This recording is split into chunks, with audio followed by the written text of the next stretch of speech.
नमस्कार दोस्तों, सुभाष की बात में आपका स्वागत है। दरअसल मैं जो आपसे बात करने जा रहा हूँ उस बात को लेकर अभी समाज में उस तरह की जागरूकता नहीं है जैसी होनी चाहिए।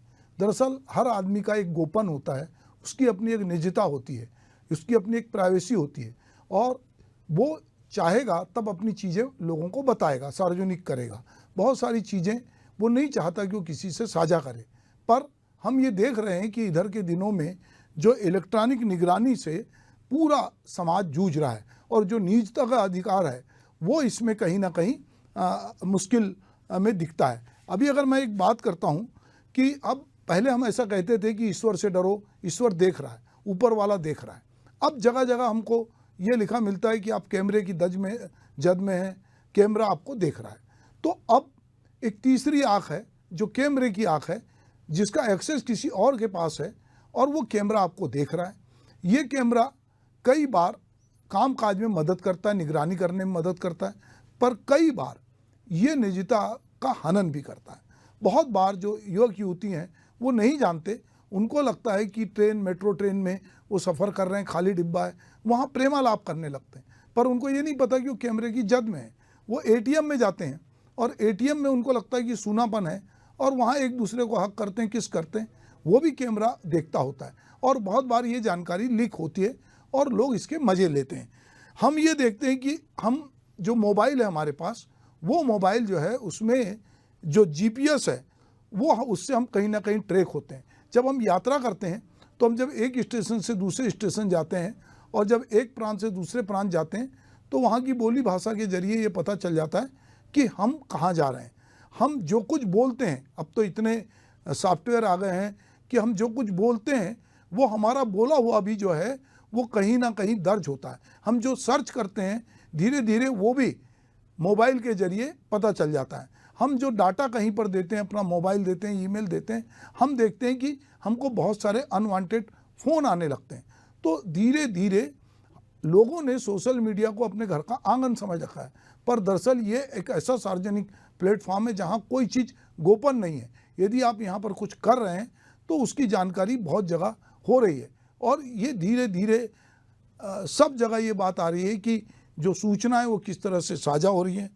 अभी जो है हम ये देखते हैं कि बैंक है, अदालत है, पुलिस है, दुकान है, ये सब जगह कहीं ना कहीं कैमरे लगे हैं। तो अच्छी बात है कि उससे लोगों की आना जाही पता चले, कोई गलत चीज़ें हों, पर लोग इसमें से बहुत सारी ऐसी जानकारी निकालते हैं कि जो उनके काम की, कौन कहाँ गया, कब गया, कैसे गया। और अब तो इस तरह के डिवाइस आ गए हैं कि कैमरे के साथ साथ इतने पावरफुल माइक लगे हैं कि आप जो कुछ बोल रहे हैं वो भी सुनाई देता है। आपकी घड़ी में, आपके मोबाइल में, हर जगह अगर आप समझते हैं कि आप इलेक्ट्रॉनिक मीडिया में सुरक्षित हैं तो आप कहीं ना कहीं मुश्किल में हैं। तो डिजिटल संचार क्रांति के इस दौर में ये सूचनाएं साझा करना एक आम बात है, लेकिन ये सूचनाएं कब हमारी निजी जानकारी को सार्वजनिक कर दे पता ही नहीं चलता। वैसे तो संचार प्रौद्योगिकी का न केवल हर व्यक्ति के जीवन में बल्कि सरकारी और प्रशासनिक कामकाज में क्या महत्व ये आज किसी से छिपा नहीं है। इसी प्रकार जिन तकनीकी प्लेटफॉर्म जो है उस पर दुनिया का राजनीतिक, आर्थिक, सामाजिक जीवन आज निर्भर है, वे न केवल व्यापक इलेक्ट्रॉनिक निगरानी के लिए अति संवेदनशील है बल्कि व्यक्ति की निजता में भी दखल देने में सक्षम है। आज व्यक्ति का जीवन मोबाइल और अन्य इलेक्ट्रॉनिक गैजेट से जुड़ा हुआ है।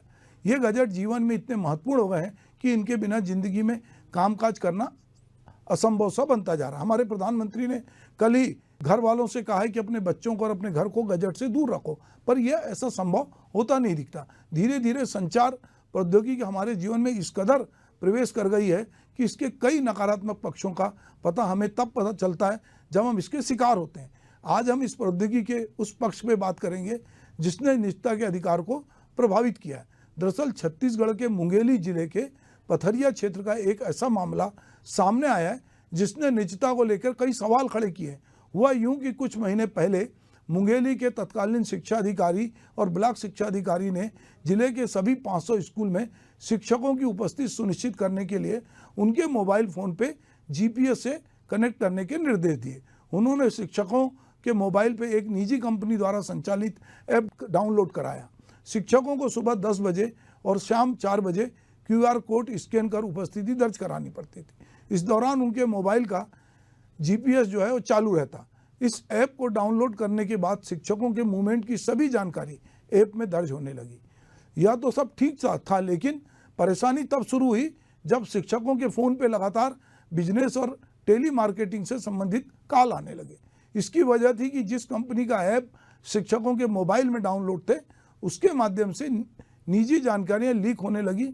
इस बात की जानकारी जब जिला शिक्षा अधिकारी और ब्लॉक शिक्षा अधिकारी को दी गई और चिट्ठी लिखी गई, तो ऐप तो बंद नहीं हुआ, उल्टे जिन लोगों ने ये जानकारी के लिए लिखा पढ़ी की, उनको शोकॉज नोटिस मिल गया। अनचाहे फ़ोन कॉल से परेशान होकर आखिर शिक्षकों के संगठन ने न्यायालय की शरण ली और शिक्षकों ने इसे निजता का हनन बताते हुए बंद करने की मांग की। बिलासपुर हाई कोर्ट में दायर इस याचिका पर सुनवाई करते हुए न्यायालय ने शिक्षकों के पक्ष में फैसला सुनाया। इस मामले में सुनवाई के बाद छत्तीसगढ़ हाई कोर्ट ने जिला शिक्षा अधिकारी को आदेश दिया है कि शिक्षकों की शिकायत को जल्द दूर करें। न्यायालय के निर्देश पर सरकार ने इस व्यवस्था को बंद कर दिया। अब सवाल ये, तो टीचर थे, ये फिक्स जगह जाते हैं, पर हमारे मोबाइल में या हम जहाँ कहीं भी जाते हैं, हम कैमरे की जद में होते हैं और हमारी जो निजता के अधिकार का हनन जो है वो लगातार होता है। और इसको लेकर चाहे उच्च न्यायालय हो चाहे सुप्रीम कोर्ट में बहुत सारे मामले आ गए हैं। सुप्रीम कोर्ट ने अपने एक निर्णय में निजता के अधिकार को मौलिक अधिकार, फंडामेंटल राइट माना है। वर्ष 2017 में डेटा की सुरक्षा और प्राइवेसी के अधिकार को सुनिश्चित करने के लिए 9 जजों की संविधान पीठ ने सामूहिक सहमति से फैसला दिया था। न्यायालय ने कहा था कि भारत के संविधान के अनुच्छेद 21 के तहत प्रत्येक व्यक्ति को जीने और व्यक्तिगत स्वतंत्रता यानी निजता का अधिकार है।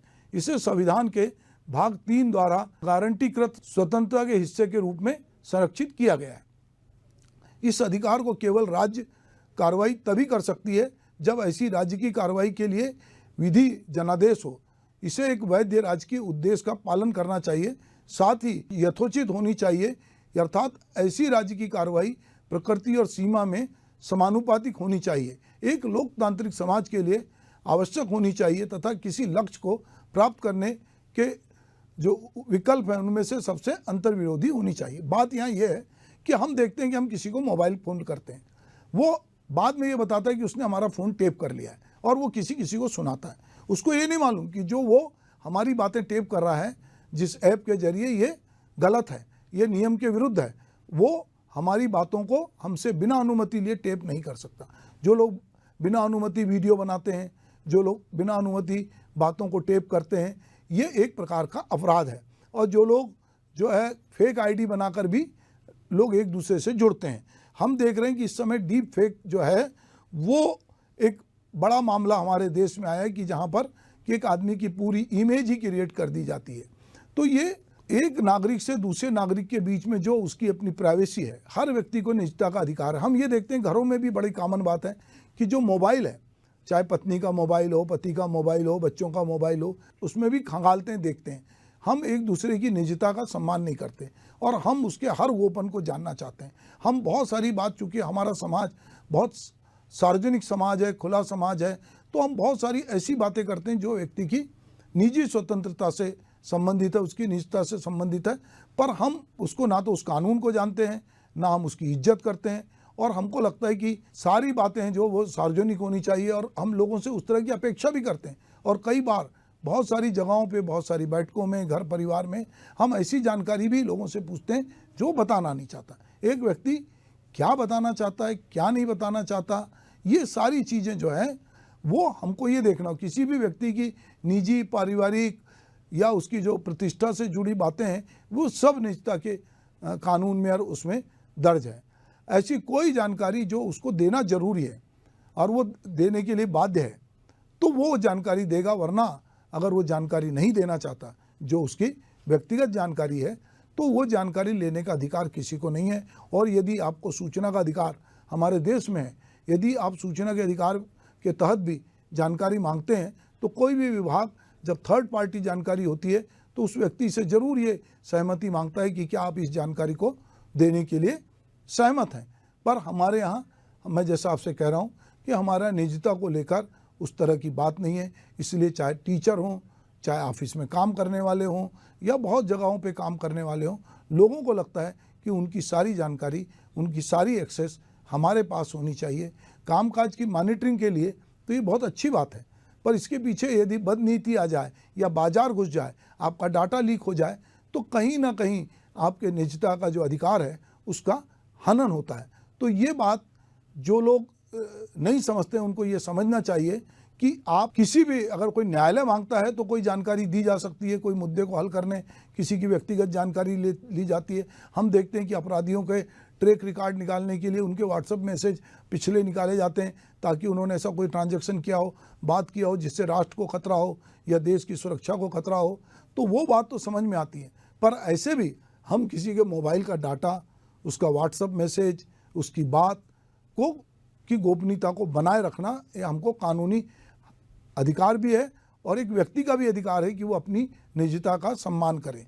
तो हम, हमारे अंतर्मन में क्या है, हमारे गोपन में क्या है, हम बहुत सारी चीज़ें जानते हैं पर हम उसको प्रकट नहीं करते। हम अपने परिवार में, समाज में बहुत सारी सच्चाइयों को जानते हैं पर हम उसमें चुप रहते हैं क्योंकि हमको लगता है कि इसका उजागर होना समाज हित में, परिवार हित में ठीक नहीं है और हम उसको गोपनीय रखते हैं। हर आदमी अपने साथ बहुत सारे राज लेकर जाता है। एक तरह का भी मजाक होने लगा है समाज में कि अब व्यक्ति जब मरता है तो मरता हुआ व्यक्ति अपनी वसीयत में ये भी लिखता है कि मेरे साथ मेरा मोबाइल भी जला देना, क्योंकि उसको लगता है कि मेरे मोबाइल में बहुत सारे राज हैं जो मेरे मृत्यु के बाद यदि किसी ने इस मोबाइल को खोला तो मैंने क्या कुछ देखा है, क्या कुछ मैंने सेव किया है, मैं किससे बात करता था, किससे नहीं बात करता था। हो सकता है कि परिवार के लोगों को आपस में ही एक दूसरे से बात करना पसंद ना हो और वो कहें कि अच्छा ये तो इनसे भी बात करता था, हमारी इनसे बोलचाल बंद थी। तो ये जो है ये बहुत सारी चीज़ें हैं जो एक व्यक्ति की निजता होती है और धीरे धीरे बहुत सारे लोग सोशल मीडिया को घर का आंगन समझते हैं और वो सोचते हैं कि हम इस पर कोई भी जानकारी साझा करें। और ख़ास करके जब स्त्रियों से जुड़ी बात होती है तो वो उसमें उनको सतर्कता बनना चाहिए। अगस्त 2017 को भारत के माननीय सर्वोच्च न्यायालय ने देश के लिए एक सबसे अहम फैसला सुनाया जिसमें निजी स्वतंत्रता के अधिकार को भारतीय संविधान के भाग 3 में वर्णित मौलिक अधिकारों की श्रेणी में लाया। तो निजता को मुख्य रूप से 3 जोन में बांटा जा सकता है, जिसमें पहला है आंतरिक जोन, जिसके अंतर्गत शादी, बच्चे पैदा करना आदि मामले आते हैं। दूसरा है प्राइवेट जोन, जहां पर अपनी निजता को किसी अन्य व्यक्ति या संस्था से साझा नहीं करना चाहते। जैसे अगर बैंक में खाता खोलने के लिए हम अपना डाटा देते हैं तो हम चाहते हैं कि बैंक ने जिस उद्देश्य से हमारा डाटा लिया है उसी उद्देश्य के तहत तो उसका इस्तेमाल करे, किसी अन्य व्यक्ति या संस्था को वह डाटा ना दे। तीसरा वह होता है कि पब्लिक जोन, इस दायरे में निजता का संरक्षण न्यूनतम होता है लेकिन फिर भी एक व्यक्ति की मानसिक और शारीरिक निजता बरकरार रहती है। वहीं चीफ जस्टिस जो है सुप्रीम कोर्ट के, उन्होंने कहा है JS खेहर ने कि अगर किसी व्यक्ति से कोई ऐसा सवाल पूछा जाता है जो उसकी प्रतिष्ठा, मान सम्मान को ठेस पहुंचाता है तो वह उसकी निजता के मामले के अंतर्गत आता है। चीफ जस्टिस के अनुसार दरअसल स्वतंत्रता के अधिकार, मान सम्मान के अधिकार और निजता के मामले में एक साथ कदम दर कदम उनको देखना चाहिए। स्वतंत्रता के अधिकार के दायरे में मान सम्मान का अधिकार आता है और मान सम्मान के दायरे में निजता का मामला आता है। ये पूरा मामला है, चूँकि ये छत्तीसगढ़ के पथरिया से जुड़ा था और बिलासपुर हाई कोर्ट ने इस पर फैसला दिया है, इसलिए हमें लगा कि ये समसामयिक विषय है और ये देश काल परिस्थिति से भी आगाह का है कि तकनीक किस तरह से हमारे जीवन में हस्तक्षेप कर रही है।